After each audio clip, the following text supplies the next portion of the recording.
తంతె 3 జిల్లాల అవతల పడ్డాడు. మాజీ మంత్రిపై చంద్రబాబు సెటైర్లు.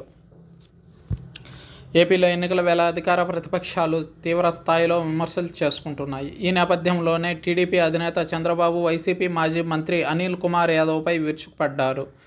వైసీపీ రాజ్యసభ సభ్యుడు వేమిరెడ్డి ప్రభాకర్ రెడ్డి ఇవాళ టీడీపీలో జాయిన్ అయ్యారు. ఈ సందర్భంగా ఏర్పాటు చేసిన సమావేశంలో ఆయన మాట్లాడుతూ, ఇక్కడ ఒక నాయకుడు ఉండేవాడని, ఆయన నెల్లూరు నడివీధిలో ఎగిరెగిరి పడేవాడని మండిపడ్డారు. ఆయన మంత్రి అయ్యాక ఒంటి మీద బట్టలు కూడా ఆగలేదని, కన్ను మిన్ను కనపడకుండా ప్రవర్తించాడని, ఇలాంటి వాడిని మంత్రి చేయడం అనేది మన కర్మ, ఆంధ్ర రాష్ట్ర ప్రజలు చేసుకున్న దౌర్భాగ్యమని దుయ్యపట్టారు. మొన్న జరిగిన బదిలీలో ఒక్క తన్ను తంతే పక్క జిల్లా కూడా కాదు, 3 జిల్లాల అవతల పడిపోయాడని ఎద్దేవా చేశారు.